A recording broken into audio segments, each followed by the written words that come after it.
gender and mainstreaming. That is also something that I would say was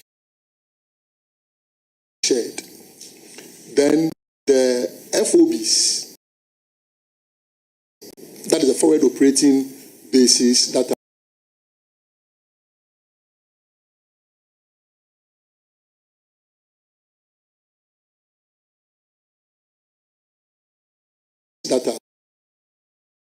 being constructed. Unfortunately,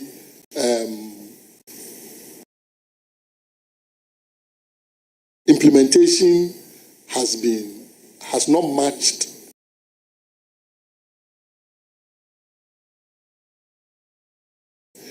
the intention behind it, and that is something that I will pursue critically if I'm given the nod. Then, in terms of modernization efforts, were being made to procure some naval vessel, but intention is one thing, being able to operationalize it. And I believe because of the terrible economic situation, so it became difficult for the government to be able to procure it. And so we believe that governance is a continuum. And when we say we want to modernize the Ghana Armed Forces, it is not just a one-off thing. It's not an event. It will take the incremental additions that successive governments will be engaging in to be able to get our country's armed forces to the level that it must be. And then, if I may add, also the alternate to 37 military hospital, that is also being considered. I have not seen it physically, so I cannot tell the stage where it is, financing arrangements and everything. But at the right time, I believe Parliament will be seized with the right facts about them.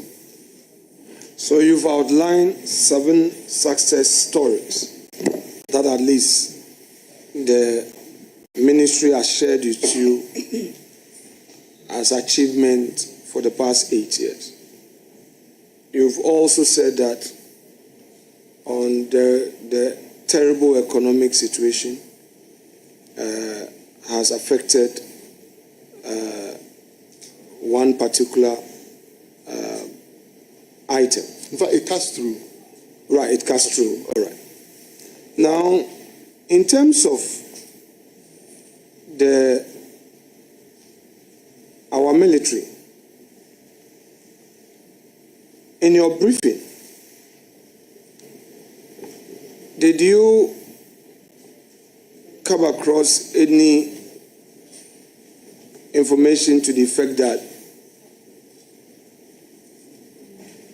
the men and women in uniform are owed salaries because of the economic situation we find ourselves, whether they are owed, their salary payment is not up to date?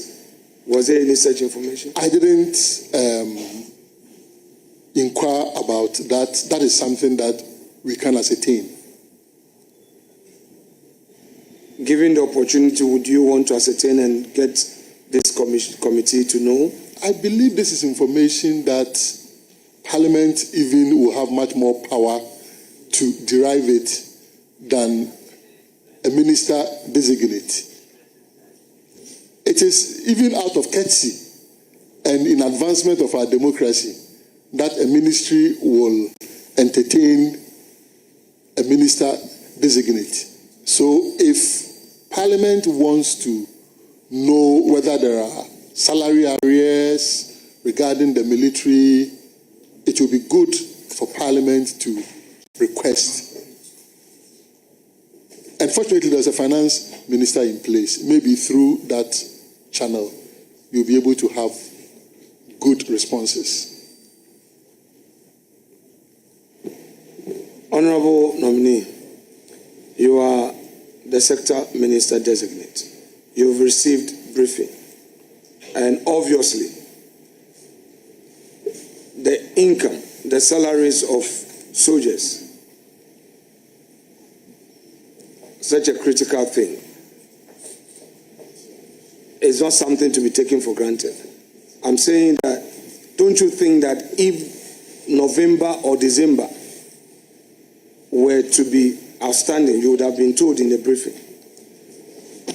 It's my value judgment that you are seeking to derive on something that the answer should be factual. So I'm saying that if Parliament wishes to know this, Parliament should write to the appropriate quarters. I cannot sit here and pass a value judgment of the many things that were discussed, how they should have prioritized that. I don't want to go in that direction. What if I think so, and it ends up that that my thinking may not be the exact situation? So I'm pleading. Well, question asked and answered. Let's make progress. Honourable member. Honourable nominee, my next set of questions will be anchored on some documents. To be fair to you, I've made copies and I've actually labeled them, and I have sets of questions, and I'm giving that to you, those documents to you. I have those sets of documents. So, with the leave of chairman, we'll pass it through the clerk so that you have it, and then we'll do some exercise on that. Is that fair? Please do. Chairman.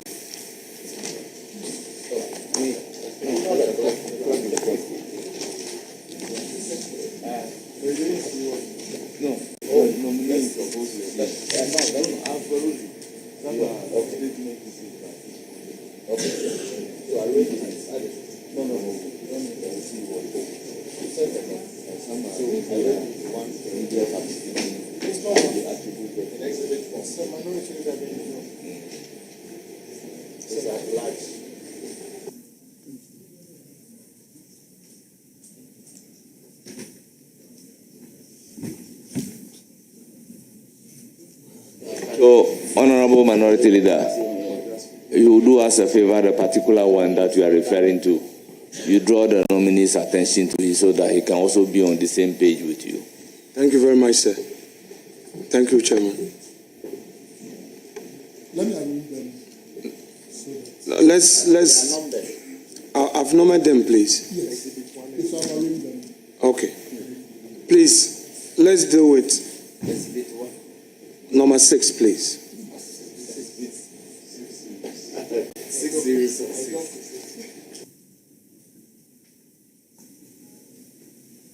Please, are you there with me? Yes, I'm there. On number 6, was that document authored by you, please? The MPP stopped spreading fake news from the Flagstaff House. We know the Boamah campaign admits J.D. Mahama will win the December 7 elections. The NDC is not complacent. J.D. Mahama is focused on winning with 2/3 majority in Parliament. MPP fixed Dumso and the economy. Yes. Now, let's deal with line 1. Line 1, first sentence. No. At the time you wrote this, was there any such place called Flagstaff House? Mr. Chairman, it is only by the good nature of President Mahama that his administration has sustained the name as Jubilee House. Otherwise, by now, the name would have been changed to Flagstaff House again. We all knew the place as Flagstaff House. So if you are referring to the seat of the president, that is Jubilee House, then that was referring to the Jubilee House. But everybody knows in this country, and this is not an official document. This is social media. If I write Flagstaff House, everybody knows exactly where I'm referring to. Dr. Edward Kofi Omane Boamah, you are on oath. I'm asking you a very simple question. That from this post, was there any place by Flagstaff House? If you want to say that you were referring to Jubilee House, say so. Yes, I was referring to Jubilee House. Very well.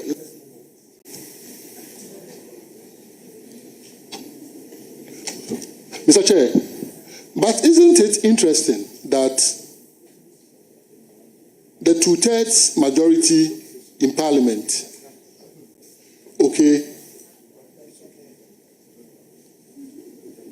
is something that if I discuss today, I must be a very good poster. Thank you, Mr. Chair. Very good poster indeed. Chairman,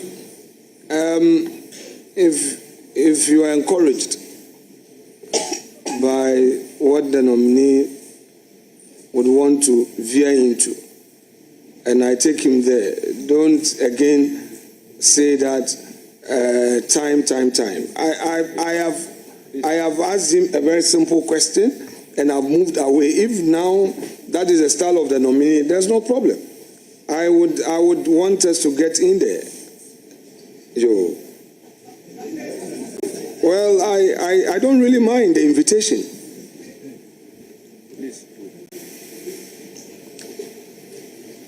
Let's come to number 2.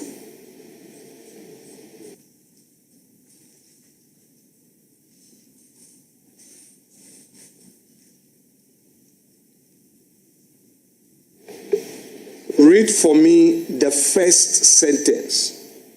Read for me the first sentence. Lest we forget. Yes, you labeled this as number 2. Yes, is there? Yes. Lest we forget.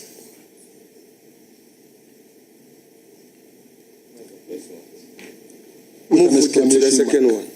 The MPP sloganeers of Ghana Beyond Aid afflicted Ghanaians with unprecedented unemployment and choking national debt, leading to pensioners demonstrating.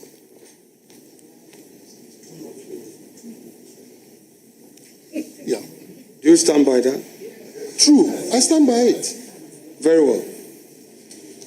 That's fine.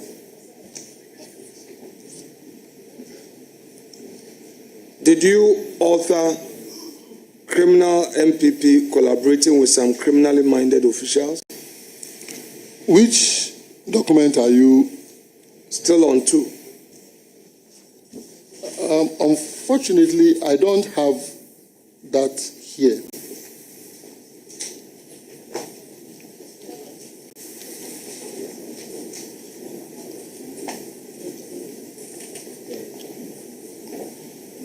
That is not on the 2 I have.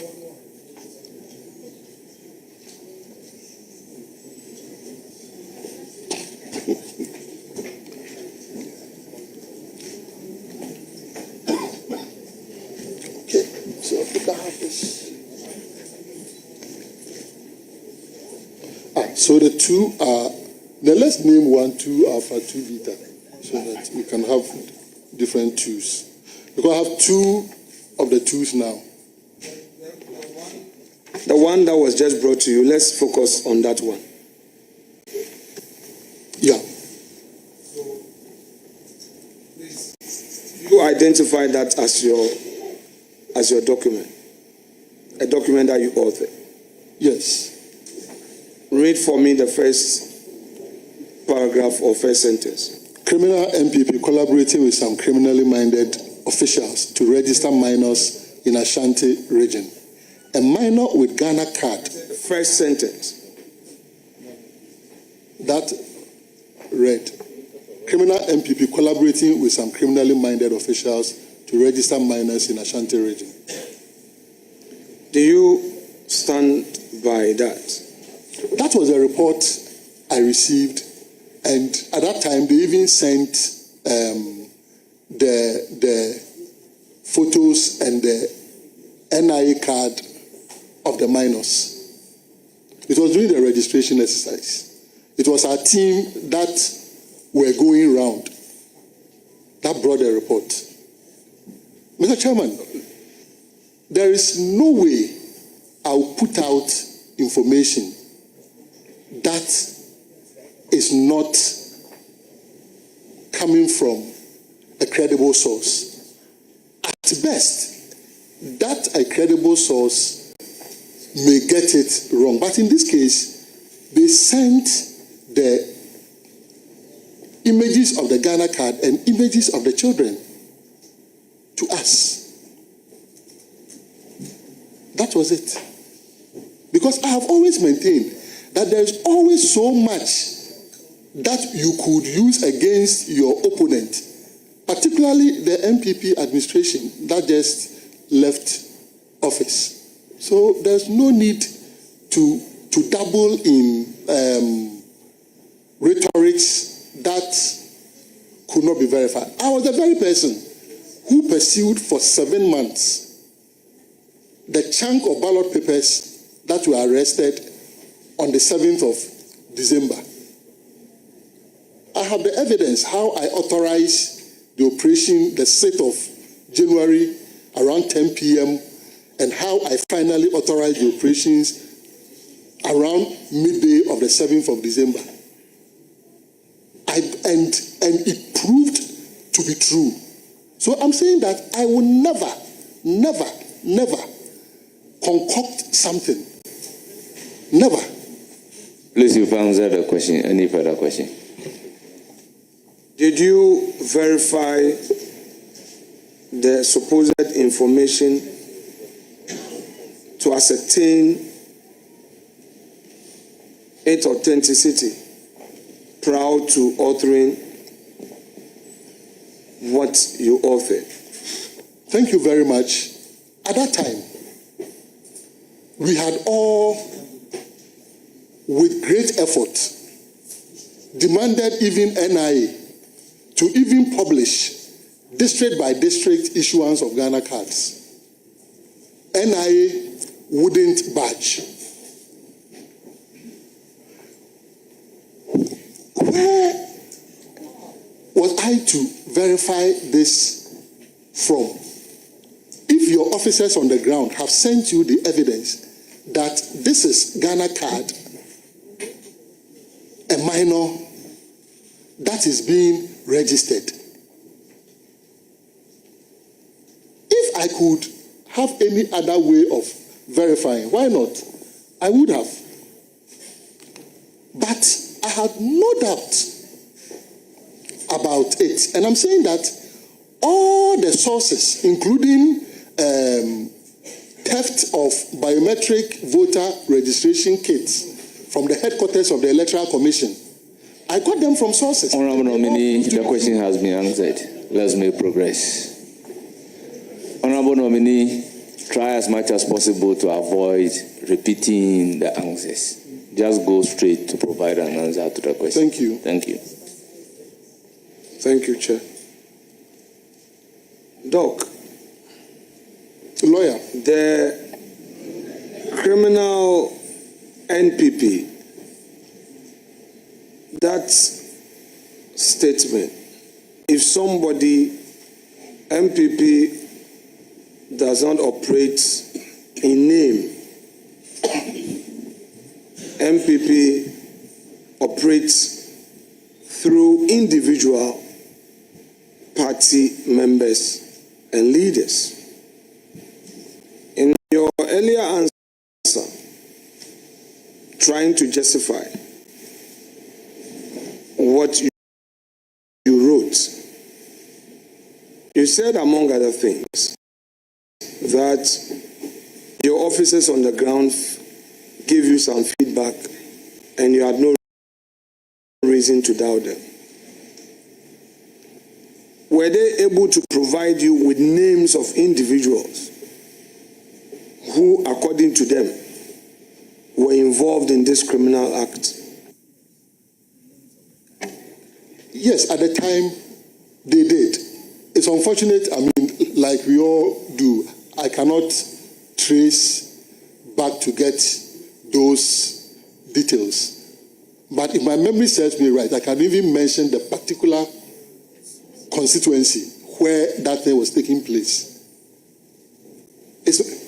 Honorable nominee, there's no need to mention the particular constituency, so let's make progress. The names on the card are the perpetrators. So you do not really have Mentioning names. available to you the names of those individuals who were involved in this criminal act that you refer to in your post? At this time, I don't. At the time, I did. Because I've dealt with far more critical issues, data of corrupted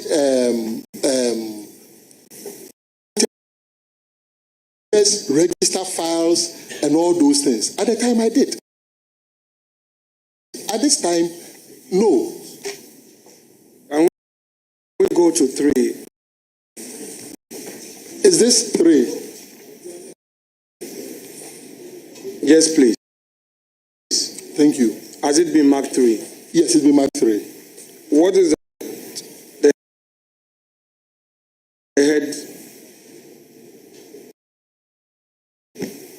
headline there? Can you read? Boamah condemns MPP's liberal land looters.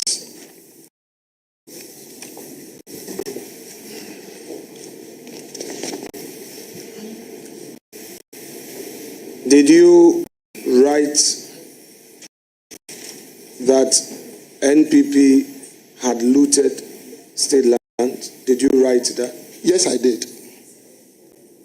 Tell us the basis of your assertion that MPP had looted state land. The basis is that the lands are administered by a government. The lands are administered by a government.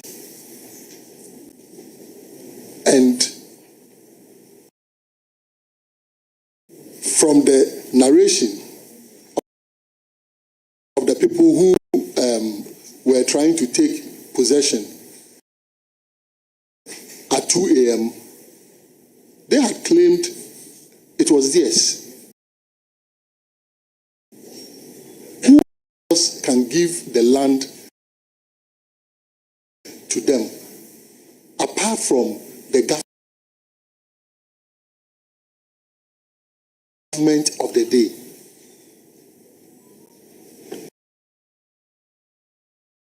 Doc, I've known you for some time.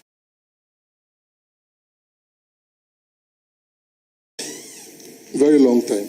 And I know what is a political statement and what is a statement of fact. In the story, referring to Ghana International School, that the person had actually acquired the land from the state and that person is an MPP?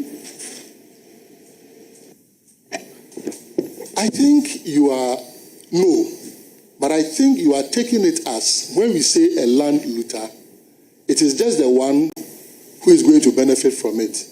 The beneficiary. No. No. Educate us. I'm happy. In fact, I want us to delve into this and stay here for a little while. No problem. In fact, I think when it comes to land looting,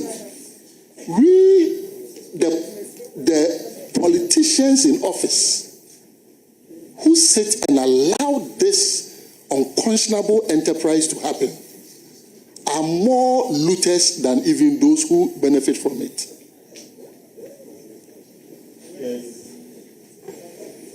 Honorable nominee, are you familiar with Cantonment? Very well.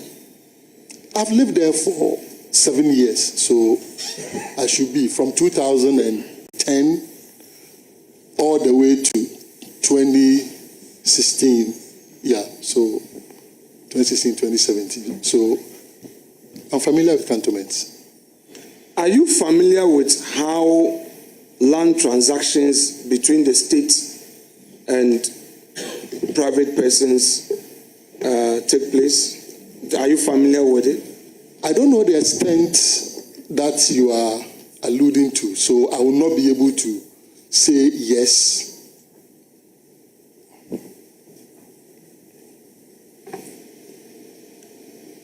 Are you familiar with Ridge? Yes, at least. We all drive past Ridge. So, yes. You are aware that in the Ridge area, we have state lands there. You are aware? Yes. You are aware that in the Roman Ridge area, we have state lands there? Yes. You are aware that in the Labone Cantonment Enclave, we have state lands? Cantonments, yes. Labone, maybe Labone Secondary School, yes. I don't know about any other places where we may have at Labone. So, this looting, and you've emphasized something there, the looting of state land by politicians in office. It's unconscionable for politicians to, complete that.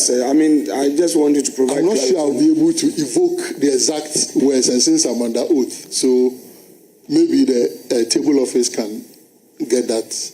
But you can summarize it to capture the import of what I meant. On what basis did you relate GIS land? GIS itself acquiring the land from the state, by the way. You are aware of that? Because that area where GIS is situated, and all the lands that GIS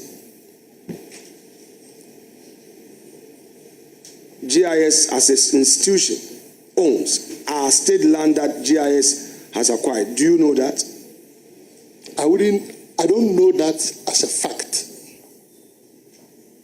So if you don't know that as a fact, on what basis would you conclude that somebody alleging, GIS alleging that portions of its land being taken by a Ghanaian or an individual amount to NPP looting land in cantonment? I think you are basing your discussion on what Ghana Web I published. The source was not just Ghana Web about this discussion. So don't restrict yourself to just what Ghana Web published. It was about allocation, that it had been allocated, and that is why the individuals had gone there at 2 a.m. to do what they were doing. Ghana Web here is only publishing my post and adding what I will call their editorial aspect to the post. So we need to separate Where so read aloud your post. Let's deal with your post. Let's forget about Ghana Web. Let's deal with your post. Read aloud your post. Unfortunately, my post is not even here. It's just the headline. The actual post is not here. The entire thing becomes a story, and even Ghana Web sources it to a different media house. So we need to distinguish. Doc, I know you to be a very sincere person. Very, very. And I respect you for that. You are under oath. You see, read the entire document. Read everything. The Director of Elections and IT for the Opposition National Democratic Congress, Dr. Omane Boamah, has condemned what he described as the activities of land looters under the current New Patriotic administration. His comments come after an attempted land grab at JIS in Cantonments, Accra, was foiled by the school's security team and local police.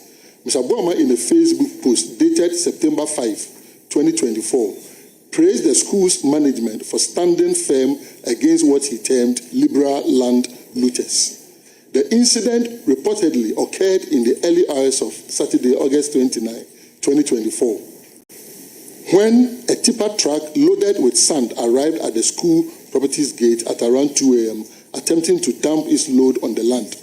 Frankamponsa Mensah, principal of GIS, recounted that the school's security personnel acted swiftly and called in the Cantonments police for support. A plainclothes individual driving a Toyota Camry with registration number 29723 also arrived on there's something that is missing, insisting that the truck be allowed to enter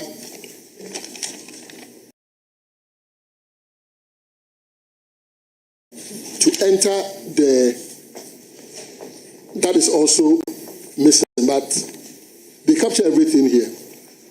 Also arrived on the scene, insisting that the truck be allowed to enter the property. Okay. However, the combined efforts of the school's security team and police officers prevented the unauthorized entry and potential illegal takeover of the land. Expressing gratitude to the security team and police, Mr. Boamah condemned the brazen attempt to seize the property. This is also obfuscated, but it's repeated here. Expressing gratitude to the security team and police, Mr. Boamah condemned the brazen attempt to seize the school's property. And then they quote me, but they have put something there and quoted. It's not like this. No, Doc. This one I can identify. Doc. So did the publication misquote any aspect of your post? Honorable, this is as far back as September 2024. Yes, please. And under oath, I will not. Look, if I see this, Honorable nominee, I know that this is Honorable nominee, take it easy. So I wouldn't know. When you are reminded that you are under oath, the question that followed is read your post.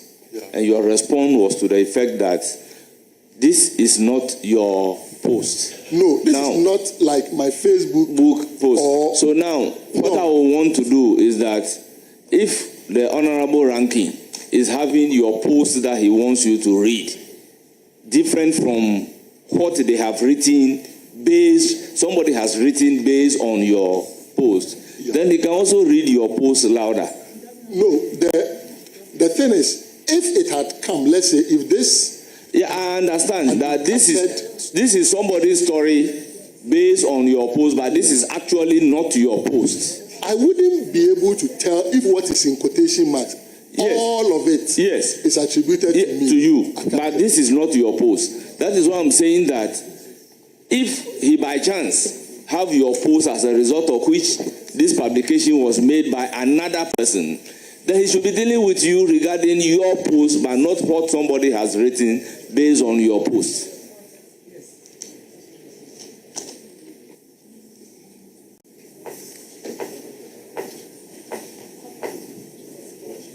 Because in effect, you are not the author of that. Are you the author of that? What you've read, are you the author? The entire document, no. Yes. It's a journalist writing. Taking leave from. Thank you very much. Let's make progress. Honorable nominee, do you disagree with the content of the publication, which publication refers to your 5th September Facebook post? Do you disagree with the content? I don't have a disagreement with the content. Then I shall proceed to put you the necessary question, since you don't disagree with it. So this is the point I want to make.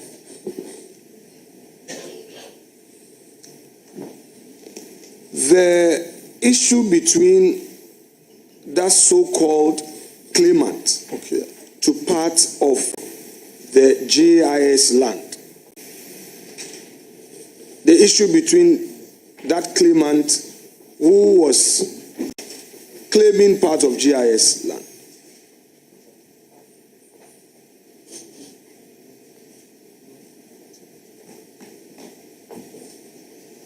which came to your attention, that very matter of somebody claiming GIS land and all, how does that relate to MPP looting?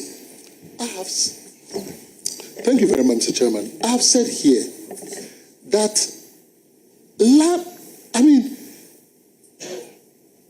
such acquisitions or illegal acquisitions, the person must be a very bold investor to want to go and take GIS land without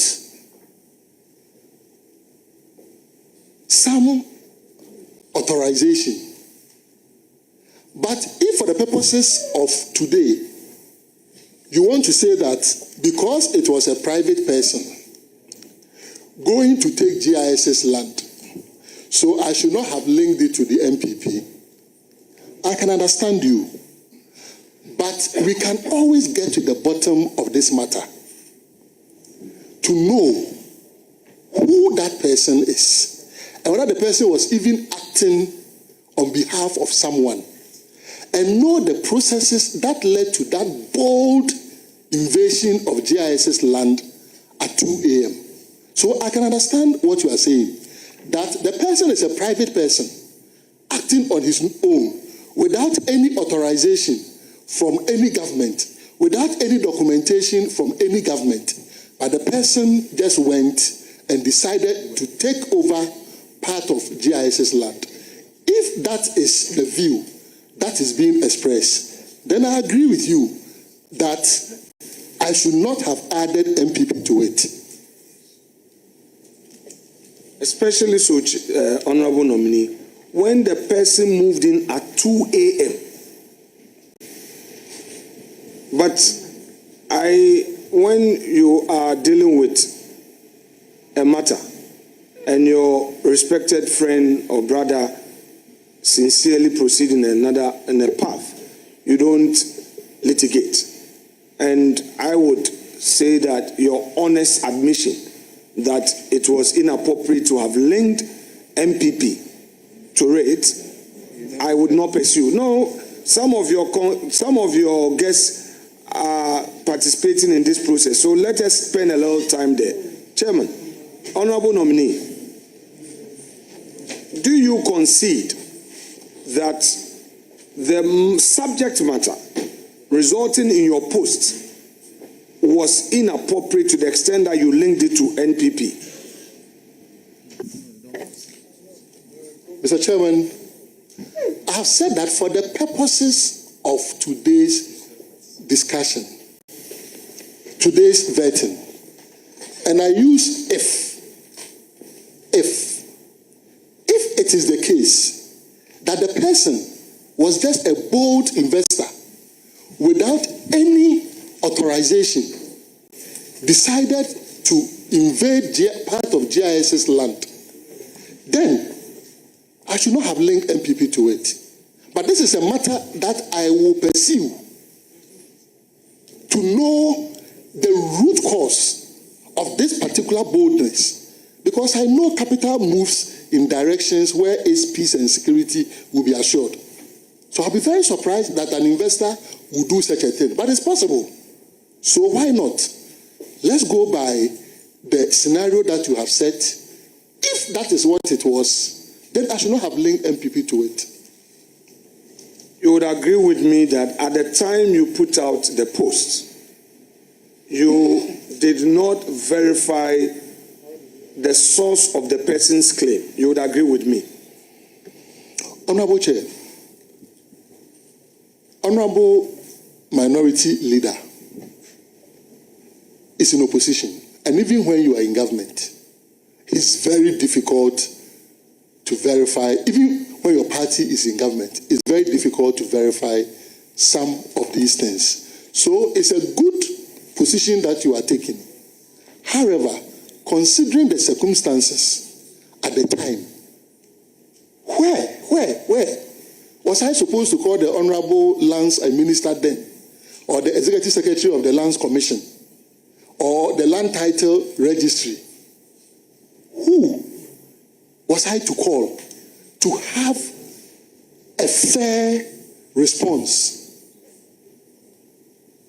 That's why I'm saying, considering the scenario that you have set, perfect. If that is it, then I shouldn't have linked MPP to it. But trust me, and you know me, when I say I'll pursue something, I will pursue it. Doc, simple.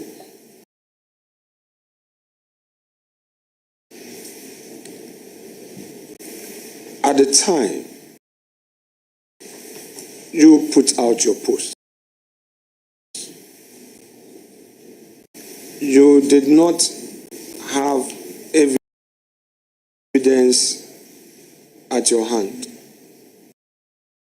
that it was an MPP generated action and same amounted to looting at the time you put out your posts. The circumstantial evidence was strong. However, if you want hard evidence, no. Chairman,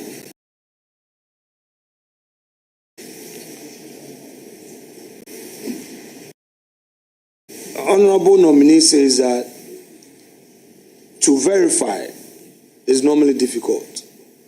May I know from you whether you are aware of the law we passed, the RTI law? You are aware? The right to information law that we passed as a public officer? I'm aware. Now, did you explore relying on your rights under RTI to pursue this matter prior to putting out that time?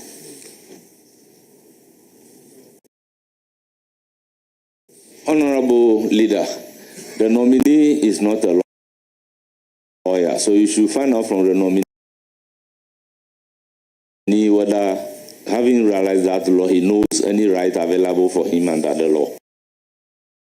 First, then you can proceed to ask whether he has explored that right. Learned Senior, I take a cue from you. We are all learning here. That's fair enough. Okay, so back to your question so that we can make progress. You are aware of the existence of the Right to Information Act. I'm aware. You are also aware that under the law, you as an ordinary citizen can invoke your right to request for any information from any public institution. You are aware. Mr. Chair, I have not read the law, but it's an information that has come to my attention. However, just as the information that came to my attention through mass media is being contested today, I'm in a dilemma whether to push my understanding that that is the case that I can apply or I cannot. But I strongly believe it's something that I can apply. But it is not that I have read the law. It is that it is understanding of the law that I have gleaned from discussions on the law. But the right to information has had its own issues. If you talk to anti-corruption activists, the chairman gave you a cue. Chairman gave you a cue. Specifics. Please help matters. Your guests are becoming impatient with me, but you are the cause. Now, I'm not. This 2 a.m. This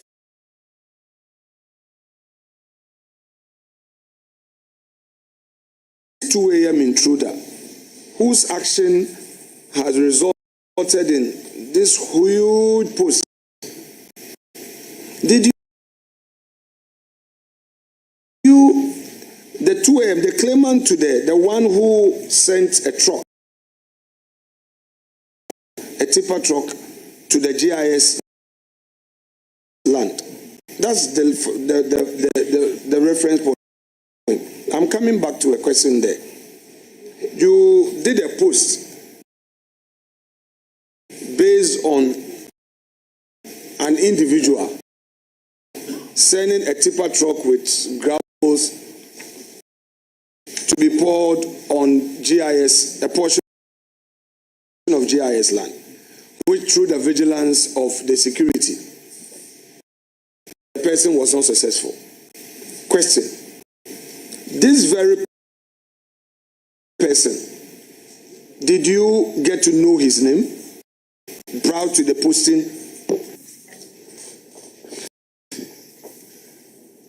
Mr. Chair, however, remember that I have said looting of state lands is not just the responsibility of the beneficiaries.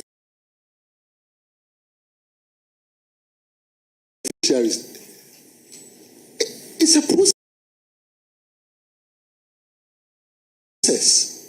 And so we need to conceptualize looting of state lands within this framework. Otherwise, we will only go those who loot the lands and leave those who facilitate the looting. So let's deal with the looting. When you say looting and those who facilitate, what do you mean by looting? When you use that word looting, what exactly do you mean? Let's understand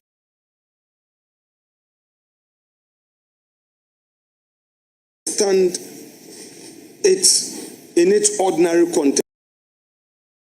What do you mean by looting?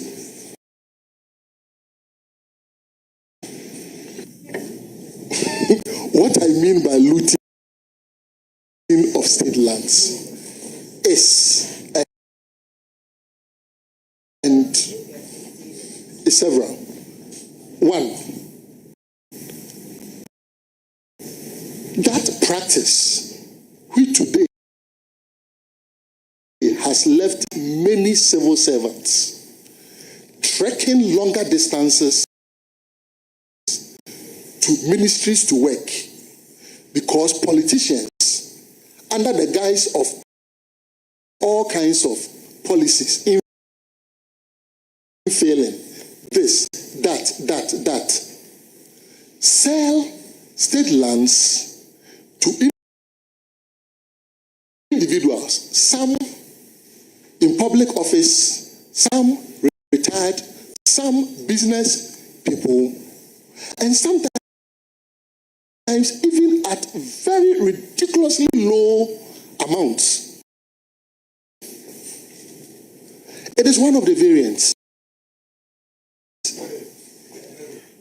So, fortunately, you are going into the Ministry of Defense. Now, let's go to chain homes. Chain homes. What is chain homes? No, I'll explain. Don't worry. Just take it easy. Doc. I'll get it.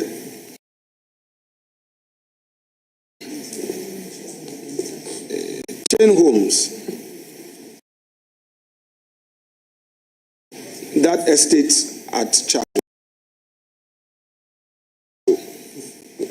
which land was originally owned by the military. That land, that whole area. I'm giving you a background. You said you didn't know. I'm giving you a background. I want to ask a question.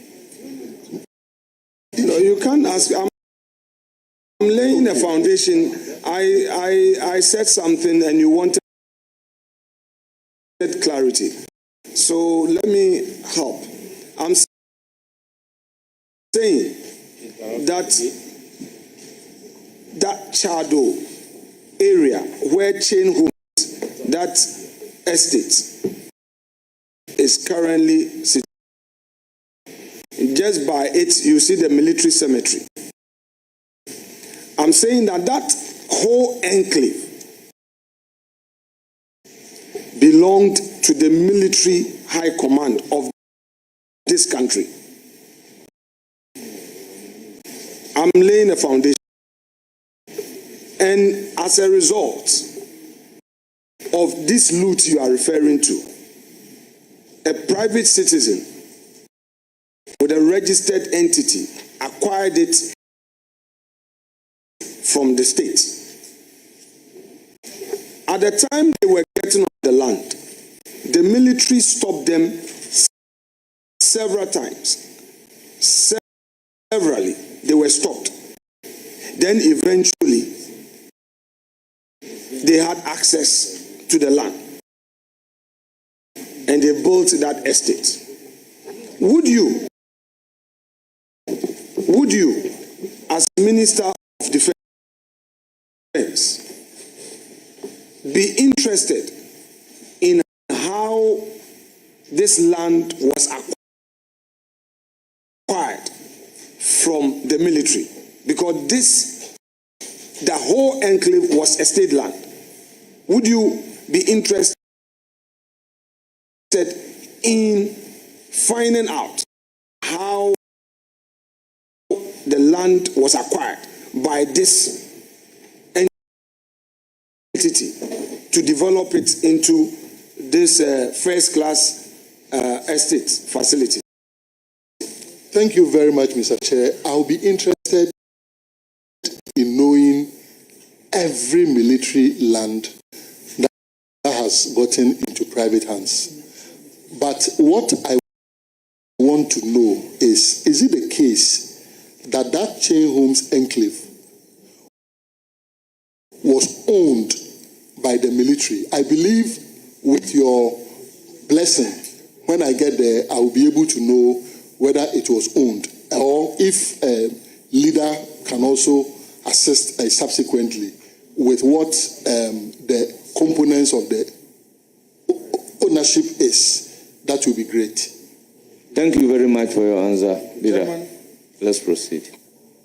Chairman, I would want to go to number 5.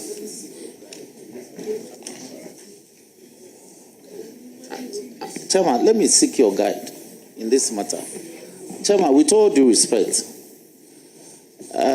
leader may have an unlimited opportunity to ask questions. But I'm so concerned as the majority chief whip, who is the vanguard of government business.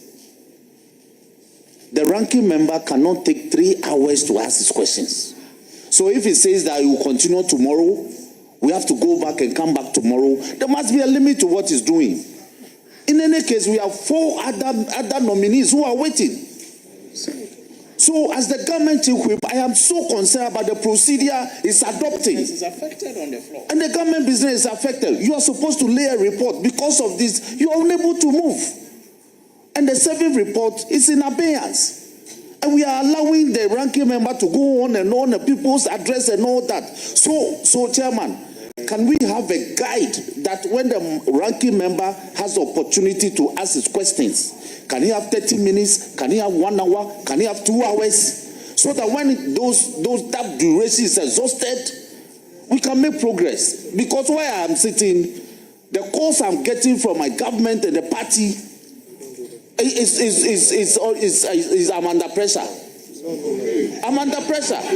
Yes, government business must make progress. If the ranking member, who is the opposition leader, says, I will vet for 3 days. No. Honourable members, with all due respect, I belong to a school of thought that believes in the fact that when a procedure is set down for a right to be exercised, you follow that procedure in exercising the right. By practice, convention, and agreement at this committee's meeting, it was resolved that a ranking member of the committee would have unlimited number of questions to ask. I do not believe that any member of the committee available at which that decision was taken should come to the floor and take a decision contrary to what we have agreed upon, contrary to the practice and conventions. So please, let us not create the impression that this is the first time that a ranking member and a minority leader will be having unlimited number of questions to ask. So please, the public is of the view that I have the power to stop ranking member when he's asking a question. I do not want that view to be fortified by any member of the committee. We've all agreed that we are going by the old convention and practice that ranking member of the committee would have unlimited number of questions to ask. So we are leaving it to the discretion of the ranking member, whether he will be reasonable about asking the question or he wants to ask the question till tomorrow. That is the instruction that we have agreed upon, and that is what exactly I am doing. So public, general public, please take note.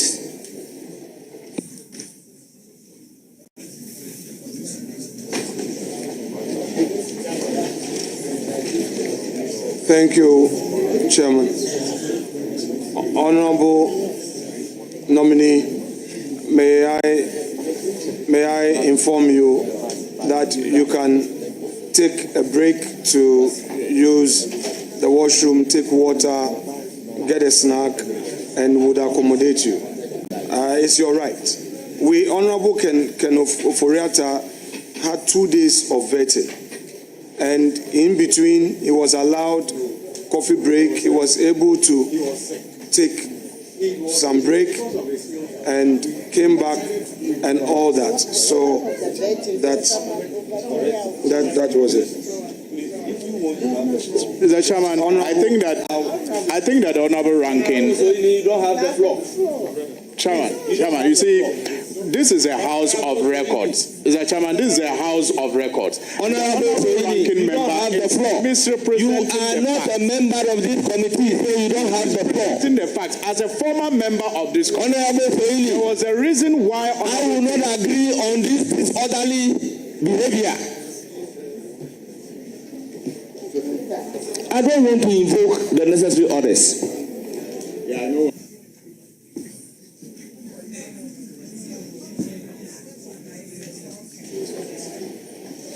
Please proceed.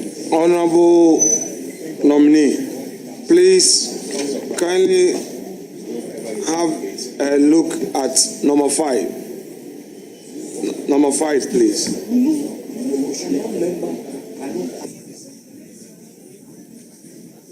Kindly read aloud number 5, what you posted there. MPP government, you cannot give Ghana's lithium away for peanuts and turn around to tax electricity. Doc, please, are you aware that at the time that you made this post, the lithium agreement was before Parliament for scrutiny? It's possible.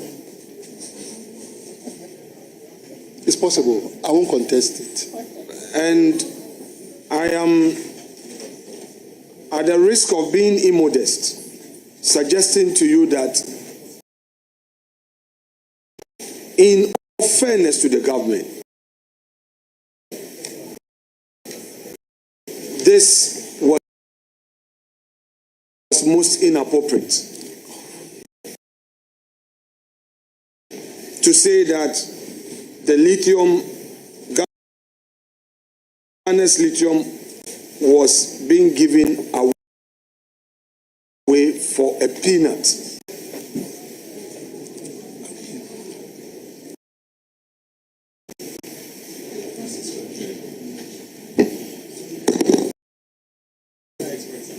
Can I respond? Yes, I've asked a question.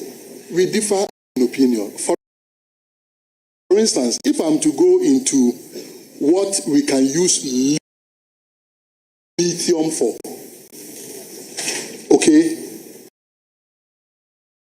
What we can use lithium for, we will not treat lithium like other minerals, even if this is a bit enhanced. So you may have to understand where some of these thoughts are coming from. So I'm not disagreeing with you, but also agree with my position and respect it. Because I'm looking at the alternative use of lithium. Thank you very much. Can we make progress? Honorable nominee, greatest respect to you. At the time you made this post, had you seen the draft lithium agreement? Had you seen it? Honorable, such questions with the greatest of respect, unfair to citizens. It takes away the role of the fourth estate of the realm.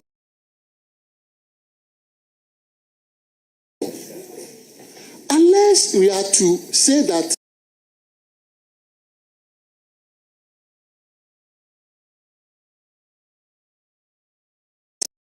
citizens should not take anything. Honorable, I only ask you whether, respectfully. I have not seen it. Not, no, sure. And even to date, I have not seen it. Yes, right. It's okay. I don't want, I would, so you confirm that at the time you made this post, that government was selling lithium at a peanut. You had not seen the agreement. You confirm? I had not seen the agreement, but I had seen reports coming from reputable media houses. No. I'm talking about the agreement.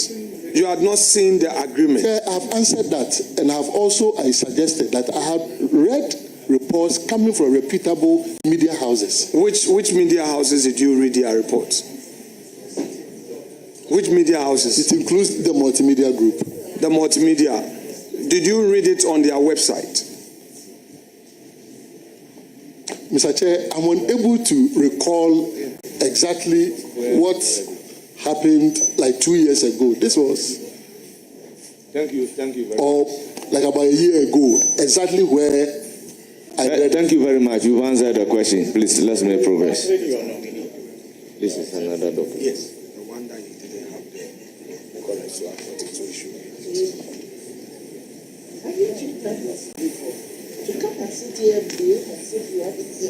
Didn't they do what I'm doing now? You were sitting here when they were doing this. Darling, Boamah, give it to When they were doing it.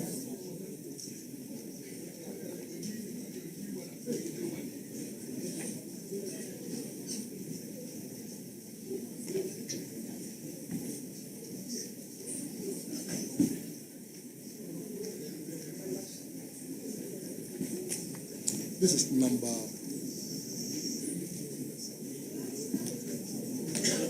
Please, what number are you putting? Honorable nominee, most respectfully, you have in your hand a document. First, identify the document. Is it a document that was authored by you? Please.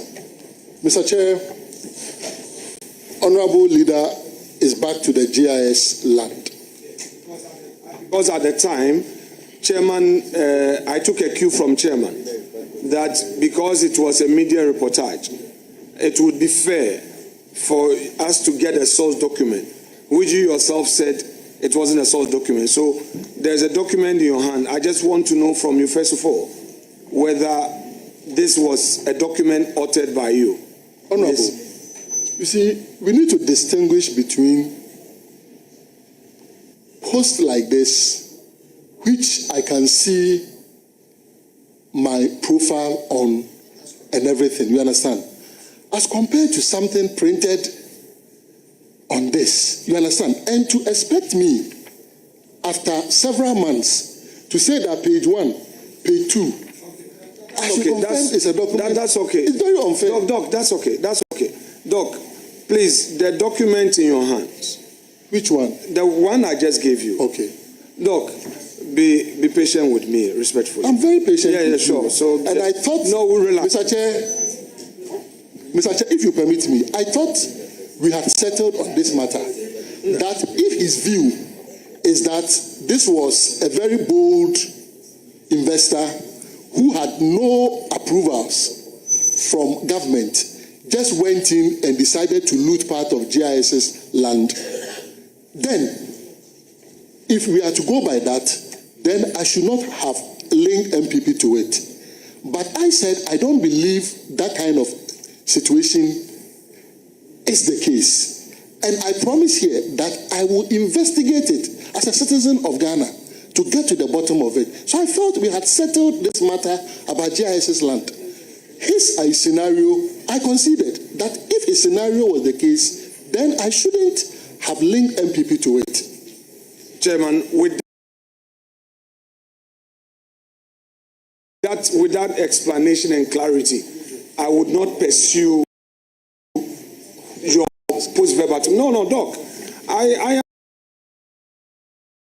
am with you. I am acting in fairness to you, because your earlier statement did not get to where you've just got into. That is why I brought back the exact post you made.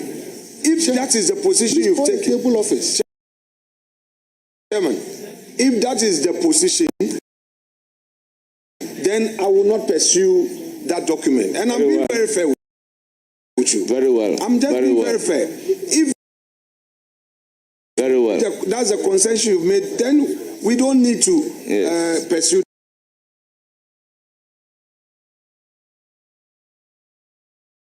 So let's move on. Yeah. Let's Exactly. have some soft issues. Let's move on. So we've abandoned these ones. Dog, Honorable nominee. politics with me. If you Honorable nominee. politics with me, then don't When the question. Don't be irritated when we start the politics. Huh?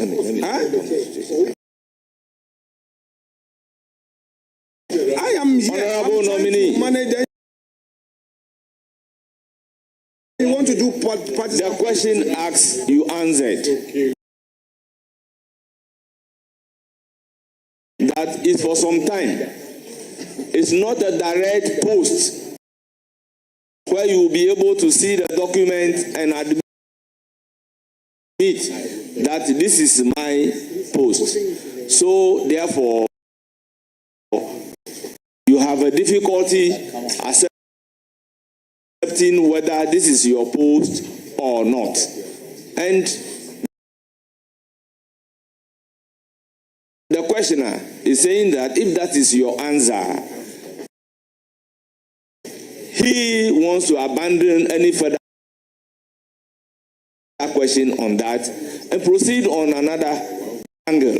So let's take it in good faith and allow him to proceed on another angle, and not what you are not able to identify, whether it is your post or not your post.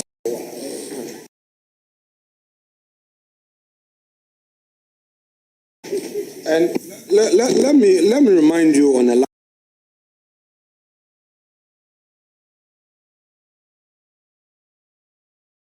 lighter note that the fact that I'm grilling you does not mean that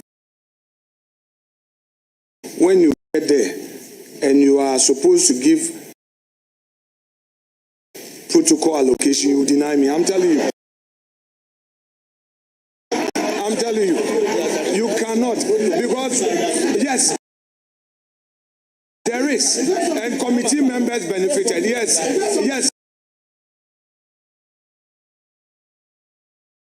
there is something like that. When I was a defense committee member, your ranking, your members benefited. I am saying it on authority. They did. And they even had more than with the MPP members. They did. I'm not. That's a fact. Kennedy Japan was the chair of the Defense and Interior Committee. They benefited. So I'm telling you that when you are giving, don't think that because I grilled you, you will not allocate. Honorable ranking member. I did. Honorable ranking member, I have also been in this house for some time. I was a member of parliament and at a point became the ranking member for Constitutional, Legal and Parliamentary Affairs Committee, a very important committee of parliament. But I know nothing called protocol. What really happened is that our constituents will come with the form. Then as a member of parliament, you have to be pleading with the sector ministers whether or not they can help. So that is what I know. But I have not seen a situation where they say that a member, you have this number of people, go to your constituency and bring them to come and join military. And I'll keep on making this particular point to the Ghanaians. So I beg, please, if some people were treated that way, then there is an element of discrimination. Because some of us didn't know what is even protocol. We go to beg. You plead like you are becoming a defense minister. It is time for recruitment into the military. You will see members of parliament coming to your office to come and plead and intervene on behalf of their constituents.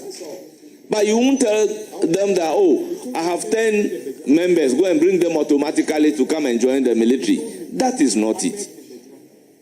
So let me use the opportunity to clear the doubts.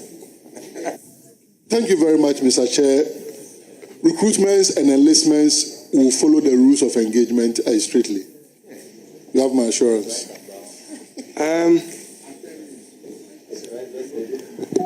Honorable nominee, what is your party's or your government defense policy? What is your government's defense policy?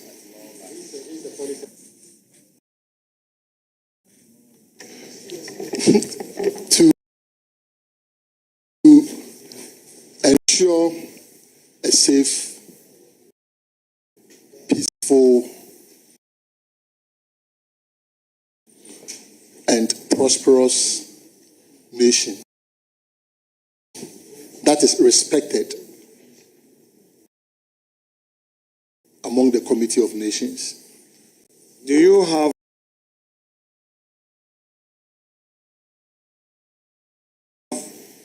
that enactment as contained in your manifesto with you, what you've just said? You would have to put a lot together, because you should know that the manifesto one are promises. For government, for government policy, okay, the party has transitioned into government. You are vetting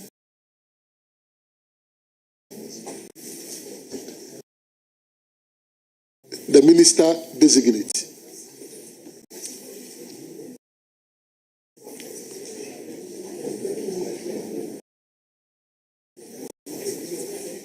You are vetting the minister.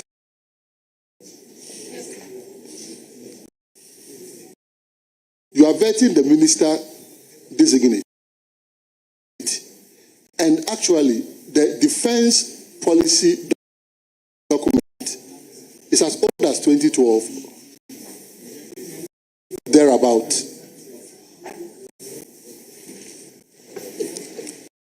Mr. Chair. Do you have a copy of your manifesto with you? I do. You have it in soft? Yes, soft. Please open the aspects that deals with the defense policy of your government. We need to have some exercise there. I have some questions for you on your defense policy as a government. You made a lot of promises. Let's deal with some questions on your defense policy.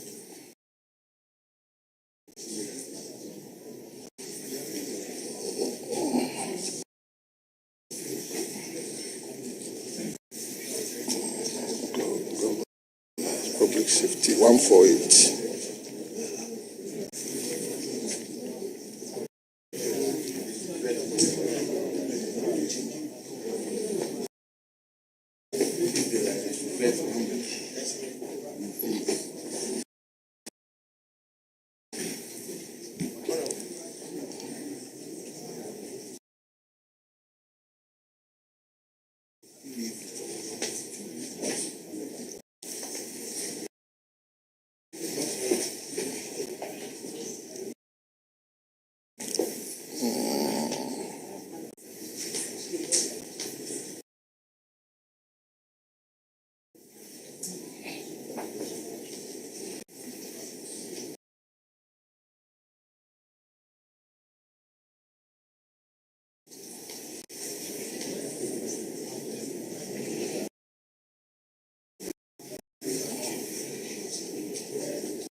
Yes. Mr. Chair, I'm there. Proceed to read it aloud and in extenso. Mr. Chairman, it is quite lengthy. So if you are to You have a preamble to read. public safety and security. Public safety and security have declined significantly since. No. Is that your defense policy? You will. They go. You see, you need to take it. Honorable.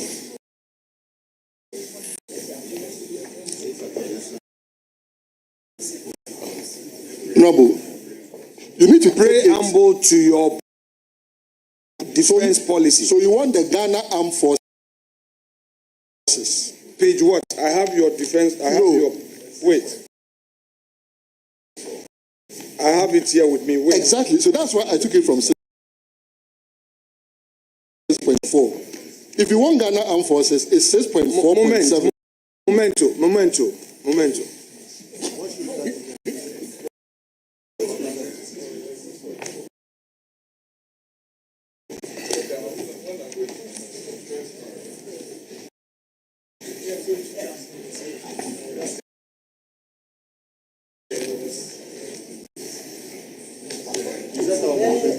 Yes. That's your 6.4. What paragraph are you referring to? Exactly. So that's why I'm trying to. Paragraph. Honorable, I'm trying to guide that if you want Ghana Armed Forces, go to 6.4.7. Wait. If you want public safety. No, but public safety has nothing to do 6.4. with your defense policy. Oh, my respected colleague, Honorable Boamah, would want to. Honorable, they are linked. Provide a guide. That is why the defense and strategy. Chairman, I'm sorry. They are linked.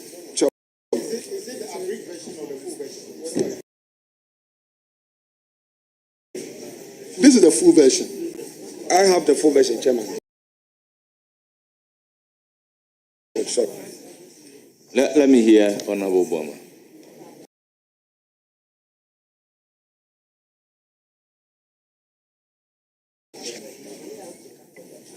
I think leader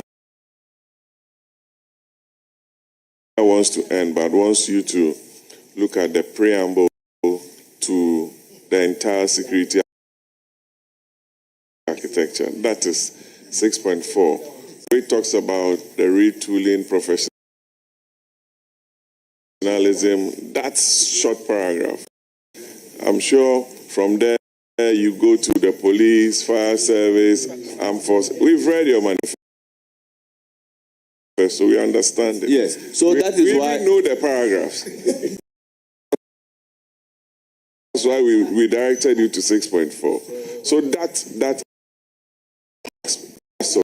Thank you. That's all he wants to know. Thank you very much. So, Honorable Nominee, you are accordingly guided. You now know what you should read. Yes, so 6.4. Public safety and security. Public safety and security declined significantly since 2017. We have seen an explosion of violent crime, partisan political culture of security services, and falling professional standards. The next NDC government will critically review security architecture and comprehensively implement reforms to ensure professionalism. The reforms will primarily focus on equipping all security agencies to effectively execute their mandate towards ensuring the well-being, personal safety, and security in Ghana. The following policies will be implemented. Then it goes. Hold on a second. Let's stop there. Now, would you be surprised from what you've just said? And I will quote: public safety and security have declined significantly since 2017. We have seen an explosion of violent crime, partisan political capture of security services and falling professional standards. I'll pick it one after the other. One, would you be surprised with statistics from the Ghana Police Service to the fact that public safety and security have rather improved? Would you be surprised to receive statistics, data from the Ghana Police Service that since 2017 up until now, we have seen an improved public safety and security? Would you be surprised to see that data and statistics? You'll be surprised? Yes. Very well. Next. Would you again be surprised to receive data and statistics from the police that we have seen a reduction in violent crime since 2017? Would you be surprised? Yes. All right. Now, Doc, I suggest to you that what you just read has nothing to do with the defense policy of your government. I want to suggest that to you. Honorable, you see, this is why you should have listened to me. Because to have a defense policy, it has to be a progeny of the national security architecture. And that was even what was lacking in the 2012 or so defense policy. At the time that there was no national security strategy. So that is why I was asking, should I go and read Ghana Armed Forces? Is that what you are asking for? Or you want the entirety? Honorable, please, I need your attention. Yes. Have our attention. Yes. Yeah, thank you. So I'm saying that I was trying to make that point that defense policy emanates from a bigger national security strategy architecture. So you cannot just zoom into the Ghana Armed Forces. That is why I took it from there. And then when we said no, I then went down to the Ghana Armed Forces. Then I was asking you, should I read Ghana Armed Forces? The Honorable Boamah said, no, I should go back to the public safety and security. So, if you guide me appropriately and provide exactly what you want, I have the document here. I brought it because of questions such as this, so that we can refer. I will gladly read them, whichever one that you want. Honorable nominee, you stated in your CV that you were a Catholic, correct? A practicing one for that matter. Yes, correct. To what extent would you a Roman Catholic? Which parish, please? Christ the King. Christ the King. Very well. To what extent has the Catholic Church prepared you in moral values to the extent that you are able to embrace diversity, especially as you assume this office as defense minister of your country? Thank you very much. I owe my ability to even be in national politics partly to what I went through in the Catholic Church. We spoke about the Cadet Commandery 403 in Koforidua, which I was president of. You come across several people, both privileged and underprivileged youth. You deal with all of them coming from different backgrounds. As a former mass servant, you come across many people. Again, we've interacted with several priests, both foreign and priests, who really express to the real world and answered our questions, some of them which bordered on even the Trinity and all. So in terms of diversity, the Catholic Church is a very diverse church. People from all walks of life, several backgrounds, and I have interacted with them, and I still continue to interact with them. So how does this background prepare you to embrace the diversity you are going to face at the Defense Ministry? I go there not just as somebody the Catholic Church has prepared. I go there as someone who has been baked in many ways through different experiences.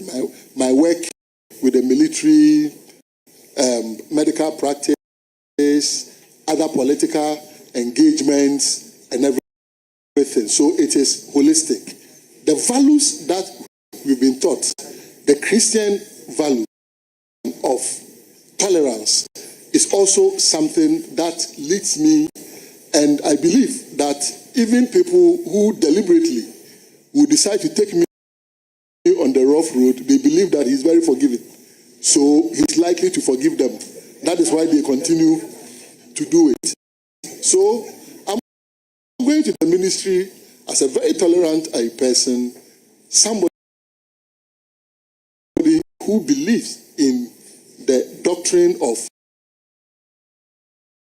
love your neighbor as yourself.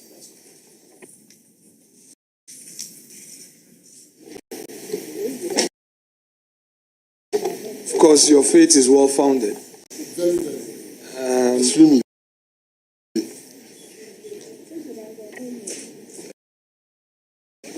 Let me conclude by saying that this morning there was a little issue about your appearance. We had received some information to the effect that you were to be here at 9. Apparently, the letter to you stated 11. And I think my respected colleague at the bar, Madam Joyce Boamah, was quick to alert us. But this was after I had passed some comment. Let me unreservedly say to you, to the extent that some listeners and viewers had construed that to mean that you were late in coming to us. I mean, I think it's only fair that I, in your presence, reiterate that point. So it was no fault of yours. That said, I have nothing useful to add to all the questions I've asked you. I wish you well. You would hear from us as a committee. Thank you very much, sir. Honourable members, thank you very much. Let me also add that apology for any comment coming from any member of the committee regarding you coming before us late. In the morning, I stated clearly to all the members of the committee that in life, patience is the key. So sometimes we need to be patient. There's an adage in my language that it is out of patience that you'll be able to operate an ant so as to be able to see the intestine. So patience is a cardinal point in life, so that we hasten slowly. Honourable members, at long last, we've come to the end of the vetting of the minister designate for defense. Honourable members, permit me to proceed to recognize his guest. We have in our midst Lieutenant General Bismarck Onwuna, Chief of the Army. We have Vice Admiral Issa Yakubu, Chief of the Naval Staff. We have Air Commodore Eric Ajafrimpong, Acting Chief of the Air Staff. We have Honorable Joyce Bawa Muntari, Senior Presidential Advisor and Special Aide. We have Honorable Marietta Brew Opon or Apia Opon, former Attorney General and Minister responsible for justice, now legal advisor to the President. We have Honorable Faustina Nelson, Senior Comrade. We have Obobia Dako Opoku, Deputy Communication Director, NDC.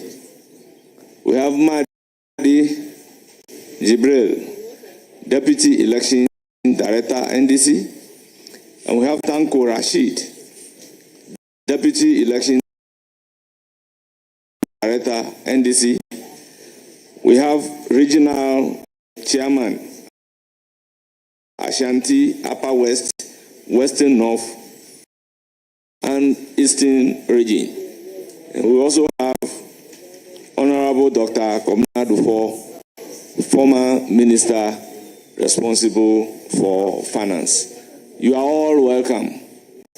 If I've not been able to mention your name, you are also welcome. Honorable nominee, you will surely hear from the committee and you are hereby discharged. Thank you very much, Mr. Chair.